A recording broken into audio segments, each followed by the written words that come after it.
Hello from London and welcome to the inaugural edition of Trinity Talks. Every Wednesday, we'll be hosting a 45-minute online seminar on a topic that we think is relevant to the work we do, namely investments in power and infrastructure across emerging markets.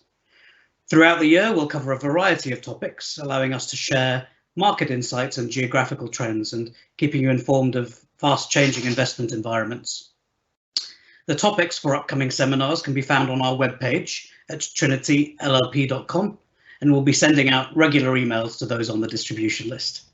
If you're not on our list and would like to be kept informed of our upcoming seminars, please just send an email to events@trinityllp.com and ask to be added to the list. Trinity Talk sessions will be short and focused and more conversational in style. Each one is scheduled for 45 minutes, including Q&A. As a viewer, you'll be able to ask questions of the panelists via the Q&A function. Please feel free to ask questions. We'll hold the questions until the end of the session, but if it's something very pertinent, we might just jump in and ask the panelists during their presentation. Today, Senior Associate Lucy Johnson and Senior Partner Paul Biggs will be answering the question, what's going on, and talking us through the current state of the African power market. Lucy will be talking about the COVID-19 impact and the decline of traditional grid-connected IPPs, and then Paul will take us through a number of key jurisdictions on the African continent, those presenting challenging environments for investors and those where we see more encouraging signs. We'll hear about some general trends that we're seeing before turning to the Q&A. So again, welcome, and without further ado, I'm going to hand you over to Lucy Johnson.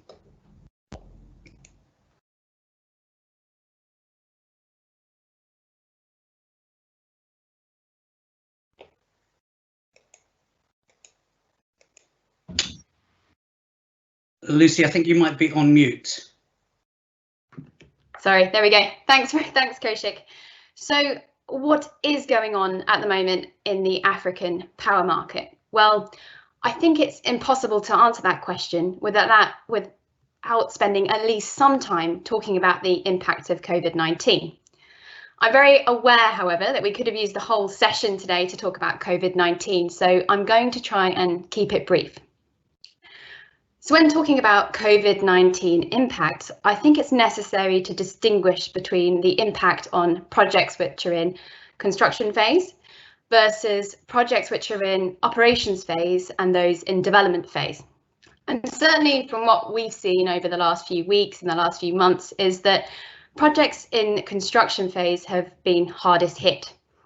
So at the beginning of lockdown, we saw a flurry of force majeure notices being served by EPC contractors on project companies who were struggling to get their personnel on site, and they were also anticipating delays in supply chains and logistics, particularly when they were reliant on equipment that was coming in from abroad. We then saw a corresponding flurry of force majeure notices being served by project companies on governments under the terms of their PPAs and their concession agreements, looking for relief in the form of extensions for time and in some cases increased costs, particularly where governments had implemented changes in law which were intended to mitigate the effects of COVID-19. Now I have to say that certainly on the projects that I've been involved in, it's all gone a little bit quiet now on the FM front. And aside from some resistance from governments in terms of accepting or acknowledging liability for increased costs, we haven't really heard very much since. Paul may have a different experience on the deals he's been involved in, but I think on the deals I've been on, the reasons for this are twofold, and they're that contractors are now finding ways and means of remobilizing and getting people on back to site. And also because governments are now relaxing some of the lockdown measures more quickly in some cases than we've seen elsewhere around the world and certainly in Europe. So these impacts have hopefully now on the whole in the past. In terms of operations phase projects, well, they haven't been as hardly impacted. We have seen a demand in we have seen a reduction in the demand for power in some countries. But as you'd appreciate, most of the projects that we work on have take or pay PPAs. What this means is the off-taker is obliged to pay for power regardless of whether or not it is actually taking that power. So in most cases, it's been business as usual. We have, however, in some countries, Kenya as an example, seen the off-taker try and use COVID-19 to claim force majeure itself and essentially use that as an excuse to not pay for power that it doesn't need. So obviously this has raised some quite interesting questions from a legal perspective in terms of the basis on which they are able to do that, if at all. And these issues, I think, are ongoing. In relation to development phase projects, well, yes, some projects where meetings have been scheduled with government, those meetings have had to be put on hold. Obviously, site visits haven't been able to go ahead, and quite a lot of the in-country work on development phase projects is on hold. We have, however, continued to be extremely busy on development phase projects, and I think developers are certainly using the time to essentially put the house in order and progress some of the legal documentation, as well as other aspects of the project that they can do outside of country. For example, where progressing discussions with lenders and things like that. So we haven't, at least in the short term, we haven't seen a huge impact on development phase projects. So on the whole, I think where we get to is that the short term of impact of COVID-19 is lessening.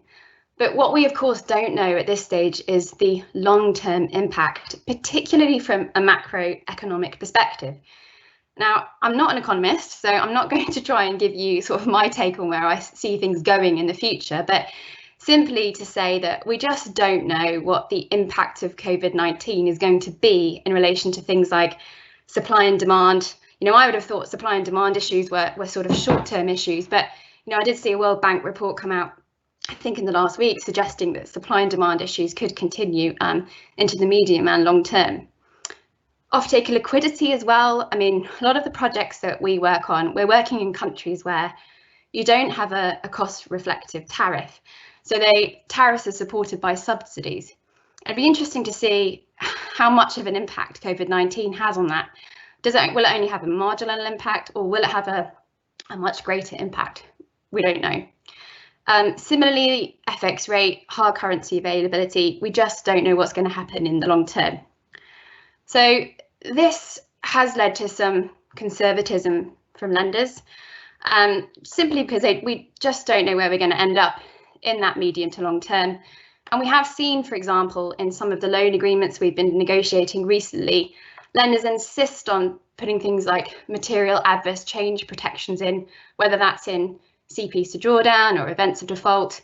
And usually developers would have a little bit more wiggle room on these type of things, but it is a very hard to resist the inclusion of these types of provisions in loan agreements in the current climate. On the flip side, however, DFIs seem to be very busy and they seem to be very keen to step up and support in the current environment. So I think that's a good opportunity for developers to engage with DFIs and to access DFI funding where they might not necessarily have been in a position to do so previously. Finally, and just one other point to note is I think going forwards, there is going to be more scrutiny of FM provisions. We've certainly seen this already. I mean, we're not talking about there being necessarily any change in risk allocation with FM, but already we've seen clients and we've seen governments paying a bit more attention to these provisions, which I think is probably good on the whole. And it's not just the lawyers that are looking at FM provisions. So that's my 5-minute take on COVID-19. Moving away then for COVID-19 and onto other sort of trends and developments. One other thing that we've seen recently is a decline in traditional grid connected IPPs. And I think there are a number of reasons for this, but one of the main reasons is supply versus demand issues. Now, I'm going to give you a couple of examples to explain the point here. So in Uganda, for example, in 2005, demand was twice that of supply. There's since been a huge investment in generation capacity in Uganda. And I think now they're predicting that by 2023, there's going to be an oversupply of 2,700 megawatts. And it's not the case that everybody who has power has got power. It's far from that. I think electrification rates in Uganda are still only around 25%. So the issue here really is transmission and distribution. And it is the case in many countries, not just Uganda, that the grid simply isn't big enough, and it doesn't have enough customers connected that are connected and able to pay. I also saw an article come through just this morning on Egypt being in a similar position. But I think they're predicting in Egypt that by 2035, you're going to have an oversupply of 24.4 gigawatts of electricity. So you can see how this is stifling some of the development of capacity with grid connected IPPs. Another reason I think for the decline in grid connected IPPs is perception from developers in relation to the difficulty of negotiating PPAs. Now, we do it day in, day out, so maybe it doesn't seem quite so bad for us. But I think this perception has been exacerbated by a couple of things. One of those things is increased scrutiny of take or pay PPAs by governments. And what I mean by this is governments essentially looking at those take or pay arrangements and saying, well, hang on a minute, why am I having to pay for power which I don't need or necessarily want? And I mean, the answer to that, of course, is that without a take or pay arrangement, you simply don't have a bankable project. But nevertheless, these are questions that are being raised by governments in some countries. We've seen it in Ghana, we've seen it in Kenya, we've seen it in Ethiopia, which is making it a little bit more difficult for developers to engage with governments on take or pays. This has also been coupled, of course, with the conservatism we've talked about from lenders in the face of COVID-19, and also in a situation where in many countries, off-taker liquidity is a big issue. So it is quite difficult to get to the point where you've got a long-form PPA with a state off-taker, which is in a bankable form and is supported by the appropriate type of credit support. So as a consequence of the above, this has led to an increase in alternative power generation models. So when I'm talking about alternative power generation models, I'm talking about things like captive solutions. So when you have a power plant which is supplying power to one or more industrial customers on site, and it may or may not be connected to the grid, but also off-grid power generation models, where you have a power plant which is supplying power to one or more localized number of customers who are not connected to the main grid. There are a few advantages to this. I mean, generally speaking, there are fewer regulatory requirements. You obviously don't need to negotiate a long form PPA with a state off-taker. And often there's a advantage of DFIs being incredibly keen to support this type of development, particularly where this results in an increase in rural electrification rates. Now, I haven't worked on any off-grid projects myself yet, but I know that the rest of the firm has been extremely busy. Just this morning, for example, our Paris team was telling us about, I think, 3 deals they were doing in Benin on off-grid projects. And they've also got another deal in Togo that they're working on. In terms of captive solutions, I've been working on a couple of deals in Nigeria where developers are looking to put together short form PPAs with industrial customers who have a very reliable power demand, but they don't necessarily have reliable access to the grid. And I think we're going to see more and more of these developments across Africa, particularly in light of some of the supply and demand issues that we've just talked about.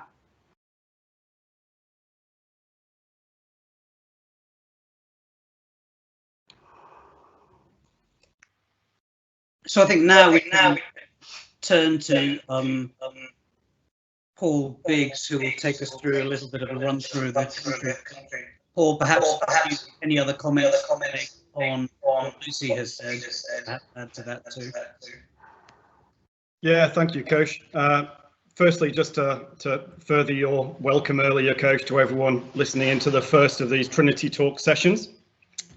if it wasn't enough for the English Premier League to be restarting to create excitement, there's a nice double whammy with the first of these Trinity sessions. So hopefully there'll be many more following it, which will be of interest to this audience. Yeah, just to add one thing in respect of Lucy's earlier comment in relation to the impact of COVID-19, and it's a bit of a plug as well for AFIDA, the Africa Infrastructure Development Association, which Trinity was a founding member of, and I'm on the board on. I think those of the audience who subscribe to our Focus magazine will have seen a bit of a piece we did on that with a link to the AFIDA website. In that, as Lucy says, one of the more concerning things we've seen evidence of over the last month or so is a suggestion by a few off-takers and governments to use the COVID crisis as potentially an excuse, perhaps, to get out of certain payment obligations. Now, on the terms of the actual PPAs themselves, we don't believe that's typically a position which can be sustained. But it actually goes to the other point Lucy was mentioning about oversupply in certain countries. And perhaps it is no surprise that certain of the countries which Lucy was referring to, including Uganda and certain other countries mentioned in this list, are countries where we've seen the off-taker suggest that the COVID crisis has led to a situation of force majeure for them. And unilaterally, they have been suggesting as a result that they've got the ability to buy down effectively the capacity of certain power plants. So we're aware that in Kenya, I think it was almost every single IPP apart from one received a notice of force majeure from KPLC, suggesting that that was going to lead to the reduction of payments to each of those IPPs. We've seen the same in Uganda as well in respect of a number of renewable deals. So a lot of these themes are kind of tying together with oversupply in certain countries, the impact of COVID. And as I say, there's a perception, at least, and a concern, and I believe it's a genuine, reasonable concern, that some off-takers are perhaps using this crisis as an opportunity to, in a rather negative way, attempt to kind of do sector reform by the back door. And to make sure that the private sector's voice is being heard and managed in as good a way as possible, the Africa Infrastructure Development Association team are launching now a bit of initiative to try and become a bit of the voice of the private sector in terms of managing that as best as can be done, including in the context where a lot of these countries will be seeking donor funding to help bail them out in respect of impacts of the COVID crisis. And if some of that money can go to restructuring of certain of these IPPs, or perhaps not restructuring them, but simply paying for them in the first place, then that should be done. And finding a way to best manage that is something that AFIDA and Trinity are going to be doing for clients going forward. So in terms of then looking ahead, I think what we just wanted to touch on is a few, again, particular countries and themes arising in those countries. And there may well be, and I think there are a few people tuning in from some of these countries, so please don't consider this as any disrespect to any of these countries, in that we've had and continue to act on a number of projects in these countries, and clearly there is a huge amount of potential for them. But there are challenges in a number of these which are listed here. Ghana is perhaps one of the countries very similar to Uganda and Kenya in that, for whatever reason, and that's a whole topic in itself, there's been a situation of oversupply within the country. A consequence of that, and again, this is all in the press, so I can touch on it, that there is now a detailed restructuring of a number of the existing IPPs going on, which Trinity is actively involved in. That restructuring is likely to then involve not just the IPPs, it's going to involve the sector as a whole, with the off-taker ECG in the end being part of that. Again, just a bit of a plug, I'm actually chairing an AEF webinar, I think it's on the 30th of June, with some preeminent speakers from Ghana. So we'll send a link out to you all on that.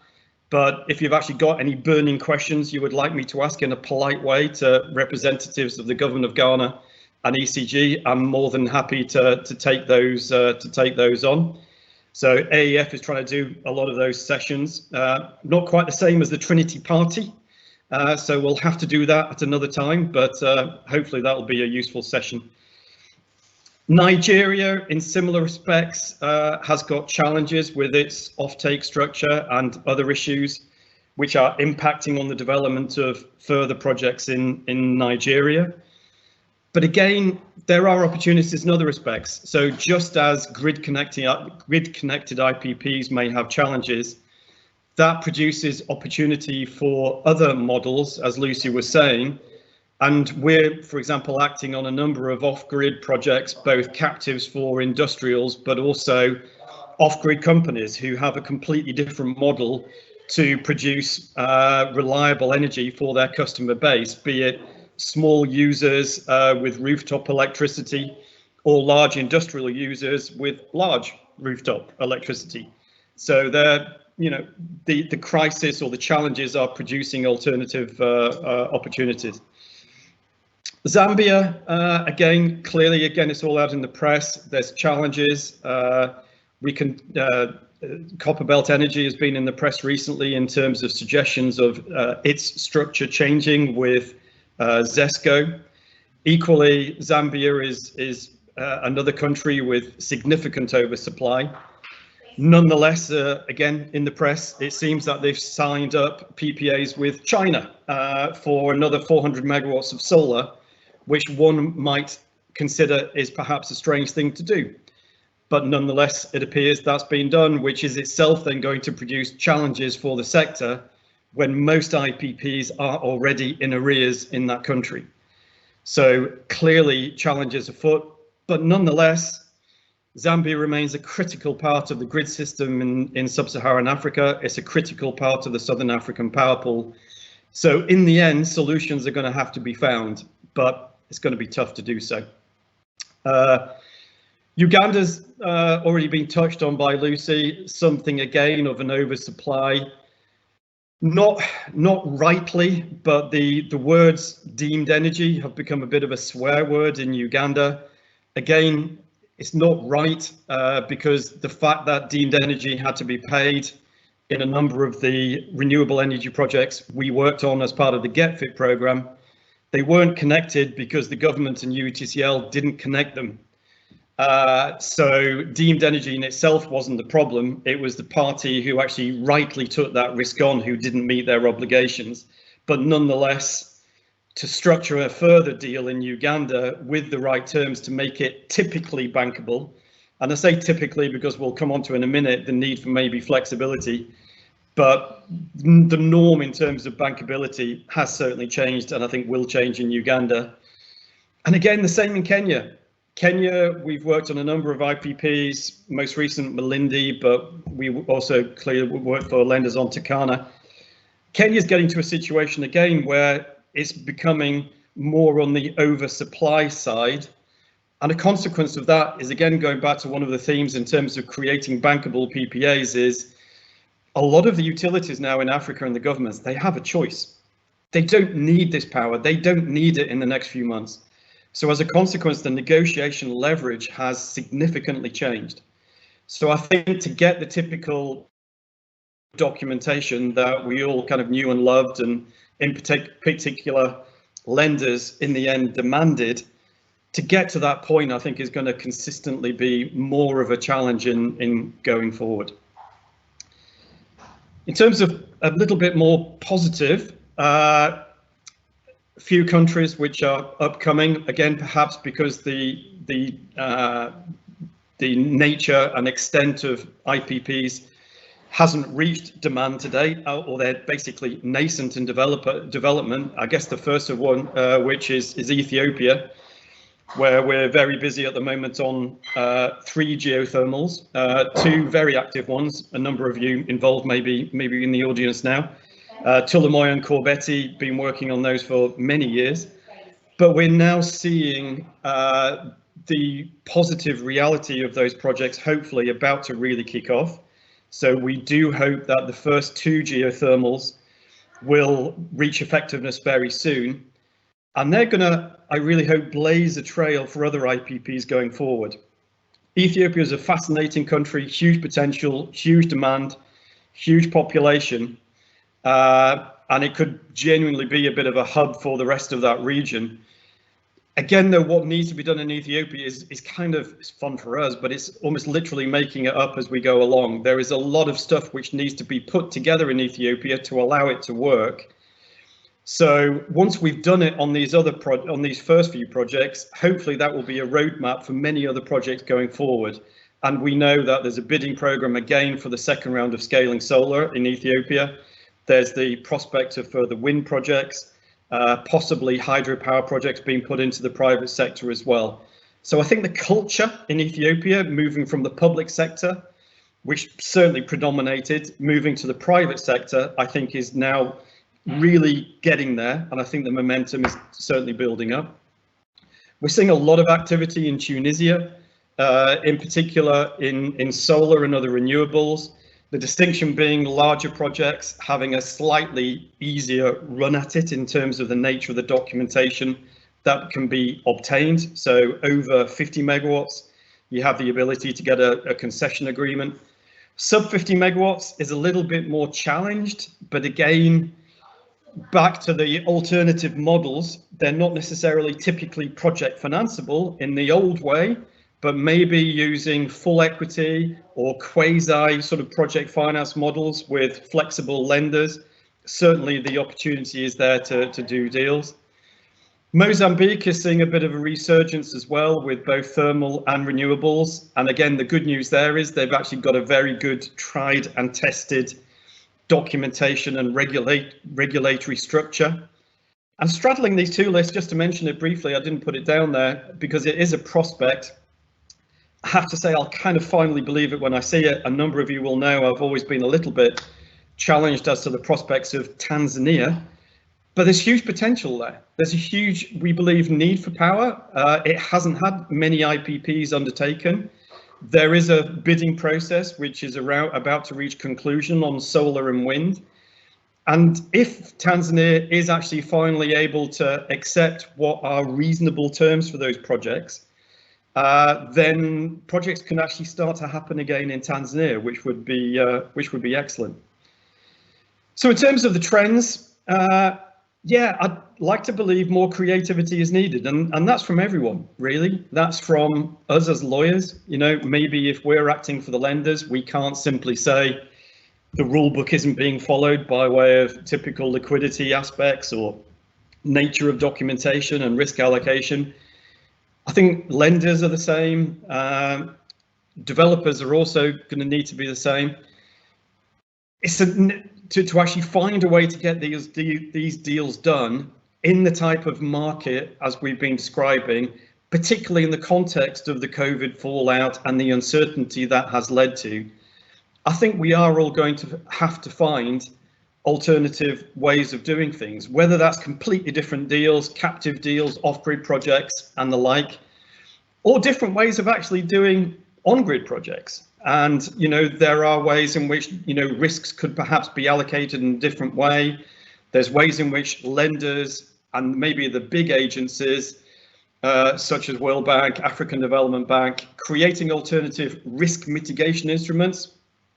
We help create the Renewable Liquidity Facility, which we think has got a huge future, but maybe ways of creating alternative risk guarantee instruments to back up foreign exchange availability, which remains a challenge in many of these markets.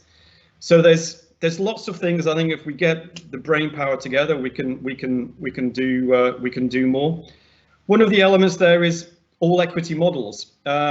We work successfully with the sponsors of the Djibouti Wind Project, and we continue to act for the Climate One team, and I think they may be on the call today. And they're an example of how there can be ways on certain projects, particularly maybe the slightly smaller renewable deals, but still pretty large, 50, 80 megawatts or so. If there is a way of getting these deals done with maybe different terms and different risk allocation applying, and an all equity model perhaps allow that until lenders catch up and are prepared to do things in a different way, then all equity models can be something of a game changer in getting more of these deals done. But thanks, and I think otherwise, with the time available left, we'd like to open it up to the floor and take questions. Maybe you've got some, Coach. I do indeed. You had a number of very good questions, so thank you everyone who has your questions in. First, sort of quite a general one. I think it's applicable to a number of countries. Question from Justin. Given in a number of jurisdictions, the high levels of electrification won't lead to significant increases in revenues for discos or I suppose utilities, and given the bulk of their revenue comes from a number of limited wealthy industrial consumers, do we worry that C&I will bankrupt the traditional discos and therefore put them in breach of existing PPAs and unable to bring on new projects? So I think the wider question is, to what extent in some countries do we see C&I as effectively a bit of a threat to the established utilities or discos? Paul, I'll ask you. Yeah, I'll take that one first of all, and I guess it could be, but I suppose it really depends on how it's done. I mean, I think the reality is that to the extent that the typical off-takers and distribution companies in the region are able to actually get their service and performance to the right standard, and then are actually able to get the cash collection system working to an optimal level, and that may itself then involve the private sector. And again, this is one area of opportunity that we see, and again, we're aware of Gridworks being an example of potential involvement of the private sector now in transmission and distribution. But obviously there's other private equity players who are looking to participate in those sectors as well. You know, the private sector could play a big role then in making sure that the service level is at the right standard, in which case those big industrial players would be happy to continue to be supplied by such providers. The reason why large industrials are otherwise looking to captive solutions is simply they're not getting the right reliable electricity, and they're not getting it at the right price. So of course there then remains a risk that if a large new industrial comes along and it simply isn't confident of actually getting the right service at the right price, it might then decide to get a captive option, perhaps then taking away from the cash flow of that utility. But it's a lesson in a way to the government and the off-taker then that they need to catch up. They simply need to improve their own performance. Thanks for that. And I suppose part of the answer is also that some utilities themselves are turning to developing C&I solutions themselves. And so I think, you know, depending on the country and depending on the strength, whether it's a disco or whether it's a utility, that also is a factor to consider. And I guess the other wider factor to consider is that there are. It all ultimately comes down to demand as well. There's still a huge amount of unmet demand for consumers, for non-business users. Exactly. I think there's times where the grid simply isn't there. And again, Ethiopia being an example, that there's likely to be, and there's huge plans for a range of industrial parks all across Ethiopia, which the intention is going to really drive the Ethiopian economy. And to some extent, we're aware that the grid system just simply isn't there. And, you know, they would be an example, and we know certain parties are looking at it, be a perfect group of customers who I think would be very relevant to tie in with captive power solutions. Yeah, I'm just going to add to that I mean, you also got to look at the impact on the economy as a whole. And I think in some cases, without these captive solutions, you simply may not have the industrials coming into country. And so you've got to look at, you know, the impact of, you know, what is that going to be with or without those industrials there. Agreed, completely agreed. Lucy, thank you. A couple of other questions. Question on geothermal, which I know is relevant for a lot of the work that we are doing in Ethiopia at the moment. Question is coming, what needs to be done to enhance awareness of geothermal as a viable proposition for green baseload, I think particularly in East Africa? And a second question that kind of relates to the East African region is, and you touched on it, Paul, Tanzania. We understand that close to 1 gigawatt of coal, solar and wind proposals were submitted in February as part of the competitive tenders by the utility. So is there anything kind of further to update? I know you touched on it briefly in your presentation. Yeah, sure. I mean, on geothermal, I guess, yeah, we're very keen on the source of power in that respect, and we certainly firmly believe, because we spent many years with geothermal developers, that it is an excellent baseload renewable power source, and is very rare in that respect. So I think it can be very important part of those economies, to the extent that such is just simply geographically available within those markets.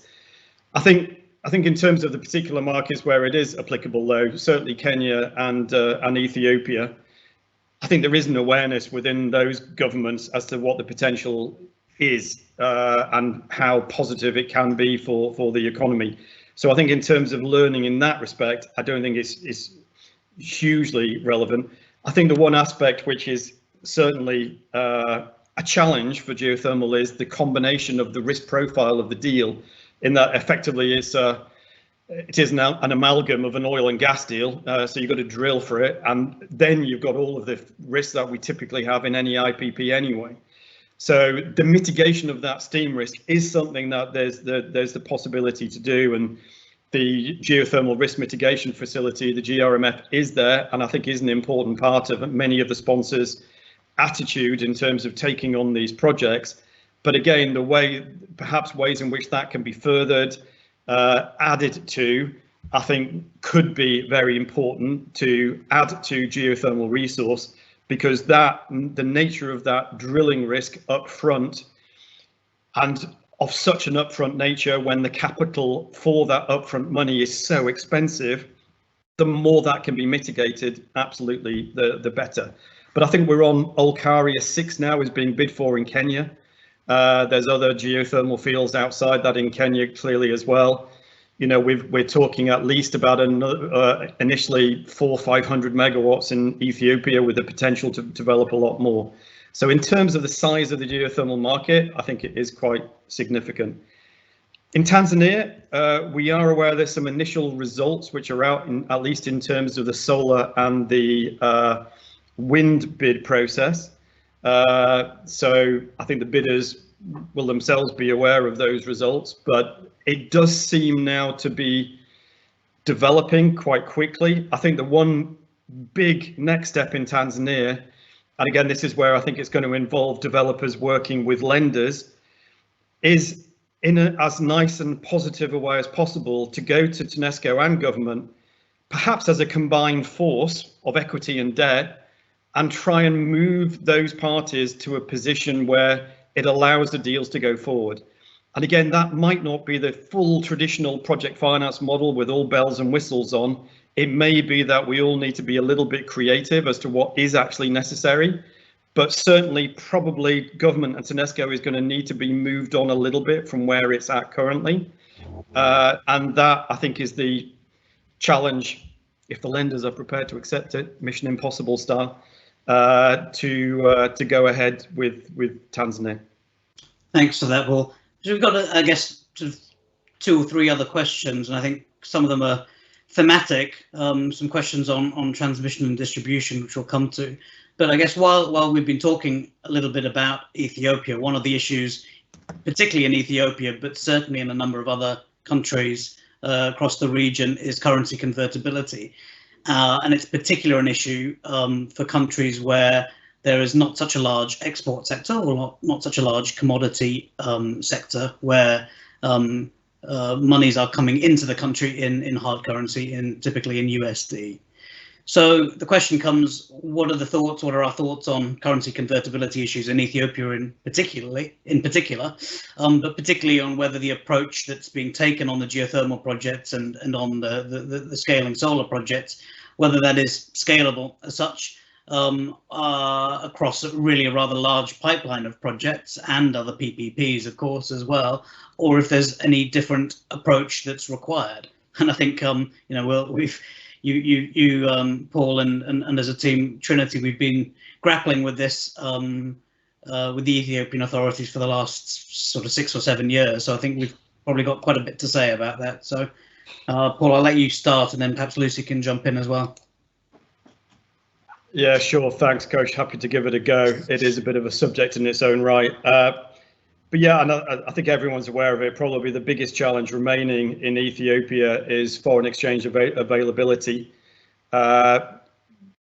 Looking at it positively, I think one aspect of these power projects going ahead is because the economy itself is motoring ahead, and the two very much are intertwined. So the fact that these IPPs are moving forward to assist in the further development of the economy, a lot of that development of the economy itself is going to be foreign exchange generative. So either directly, and absolutely directly, in that one of the potential uses for the power from these projects is actually to connect in to the East Africa power pool with sales of electricity to other neighbouring customers, and those are actually denominated in foreign exchange.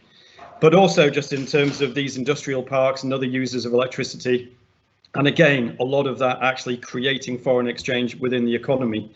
So looking at it from a long-term perspective, this is actually going to facilitate foreign exchange being more readily available in the market. But again, there is that short-term kind of bridge needed. And again, this is where we always say that the D needs to be in the DFI. There needs to be a developmental aspect. There also needs to be other donors, other agencies, World Bank, African Development Bank, who together perhaps we need to help build that bridge to allow us to go from where we are now to the point where these IPPs are producing power to a functioning economy, which is itself then generating more foreign exchange. And that bridge is something, yeah, we've given a lot of thought to. And again, in a way, this is being a nice thought in that we're not talking about a situation now, or at least in this conversation, we're not talking about it, where the off-taker isn't paying. The problem we're talking about here is the off-taker is paying. So, in Ethiopia and a lot of our other PPAs, we've got detailed reconciliation mechanics such that they're always paying us against a dollar-denominated tariff. So there's a tick in the box in this scenario that they're paying us what they owe us. Our challenge is simply to then use that money and convert it on a timely basis to foreign exchange. So we're not talking at natural default risk anymore of the off-taker. It's simply the exchange risk. So yes, that potentially imposes a small incremental devaluation risk to agencies who help us, but there should and could be a way perhaps of the traditional letter of credit, which backs liquidity, perhaps evolving into something broader than that, and actually being something which can also be drawn down on to deal with a short-term liquidity for foreign exchange, as well as liquidity for payment itself. But yeah, it's a huge subject, and I think just when we helped create the RLSF, and that was certainly useful at the time and remains useful, I think the biggest thing which could be done now to facilitate IPPs in many of these more risky economies or vanguard economies is an instrument which helps foreign exchange availability risk. So I certainly call on the DFIs and the agencies to get together and actually let's all think about solutions for that. Agreed. Thanks for that, Paul. I'll wrap up a couple of kind of final questions. Lucy, if I can ask them to you, and obviously if you have any thoughts also on the convertibility, let us know. But a couple of questions relating to transmission and distribution networks. So obviously a lot needs to be done to improve transmission and distribution networks on the continent. Questions come, how do we see that this could be done and how it could be changing? And are we seeing increased private sector activity in the transmission and distribution sector? I think the kind of the easy answer to that one is yes. That's the first question, and I guess the last one, which we can end on, is Ruth has asked, talking about creativity, about combining Islamic and Western financing, which is something that has been done on a project in Mali that we're also aware of, and do we see that happening elsewhere?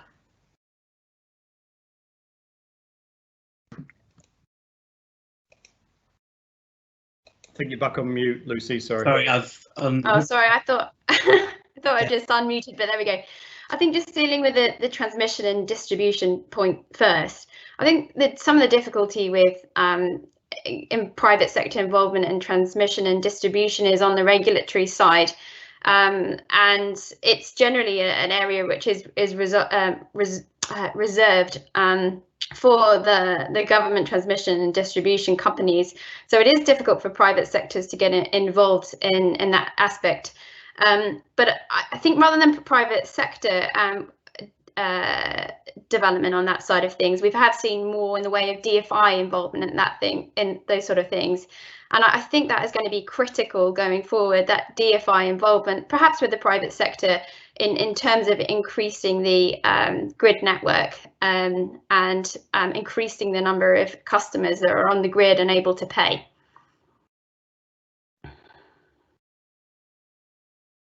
And then in terms of the sort of Islamic finance, certainly we've seen it in a number of countries. I've worked on transactions in the African continent, in Djibouti, and obviously we've seen it in Mali as referred to. Have you seen it, Lucy, in any of the? I was going to say I haven't personally seen it elsewhere, but I don't see any reason why we couldn't see this going forwards. And as you've said, it obviously has been employed on other deals. Yeah, agreed. And there's a part of the team at Trinity has spent a lot of time working on transactions, IPPs and IWPPs in Saudi and in the Middle East, where it's a very common feature. And certainly there's quite a lot of liquidity amongst some of the Islamic banks. So I think we'll see that as an increasing trend for financing. So that's, yeah, it's a good question, and I think depending on the jurisdiction, we certainly see that as a potential source of funding for sure. We've not been able to answer 100% of the questions, but I'll answer a few of them sort of in writing. But we're coming towards an end, so I just wanted to not delay people too much longer. Thank everyone. Thank Paul and Lucy in particular for your thoughts. As I say, we will be doing this every week. There'll be an email going out on a weekly basis, and you can follow the times and dates of our upcoming seminars on our website at trinityllp.com. Next week, we'll be talking about closings during COVID, and so the impact. We've done a number of closings across various jurisdictions, and there's been an impact clearly while countries have been in lockdown, and how registries and so forth are dealing with that. So we'll be talking about that next week. Details will be published online and via email. And if you have any ideas for topics or things that you want to particularly talk about or know, please feel free to drop any one of us a line. But for now, thanks very much for joining, and we all wish you very well. Thanks. Bye all. Bye-bye.